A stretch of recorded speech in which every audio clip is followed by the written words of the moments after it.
அந்த வீடெல்லாம் எடுத்துருக்கூடாது, கிட்ட நெருக்கமா. ஒரு நிமிஷம் பொறு.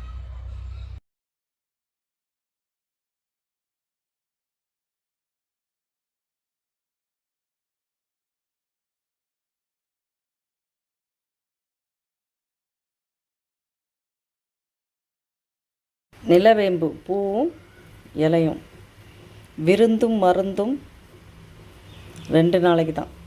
அது மாதிரி இது வந்து இந்த வெயில் காலத்துக்கு எல்லாருக்கும் சளி பிடிச்சிருக்கும், மண்டை வலியாக இருக்கும், டயர்டாக இருக்கும்.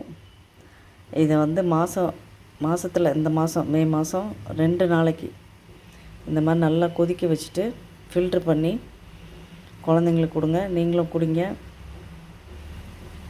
காய்ச்சல் வராது, சளி பிடிக்காது.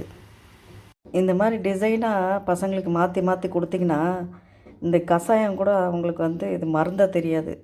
அதனால் இந்த மாதிரி மாற்றி மாற்றி கொடுத்து பாருங்கள், குடிக்க வச்சு பாருங்கள், குடிக்க வச்சு பழகிடுங்க.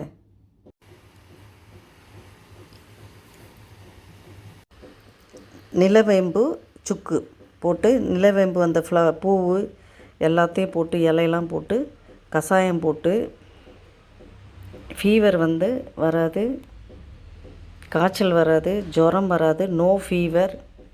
இந்த வெயில் காலத்தில் வேர்த்து வேர்த்து சளி பிடிக்கும், ஃபீவர் ஆகும். விருந்தும் மருந்தும் 2 நாளைக்கு தான். அந்த மாதிரி இதை ஒரு 2 நாளைக்கு வெயில் காலத்தில் குடிச்சிட்டு வந்திங்கன்னா, குழந்தைங்களுக்கும் கொடுத்திங்கன்னா நம்மக்கிட்ட கிருமி அண்டாது, ஃபீவரும் வராது. இந்த கஷாயத்தை குடிச்சிட்டு சொல்லுங்கள். தொடர்ந்து இதை வந்து வெயில் காலத்துக்கு பயன்படுத்துங்க. வெயில் காலத்தில் தான் வந்து காய்ச்சல் அதிகமாக வரும். ஏன்னா வேர்த்து வேர்த்து மண்டையெல்லாம் வேர்த்து சளி பிடிக்கும். சளி பிடிக்கிறதுனால ஜுரம் வரும். ஜுரம் வர்றதுனால அது இல்லாமல் பசங்க நல்லா போய் விளையாடுங்க.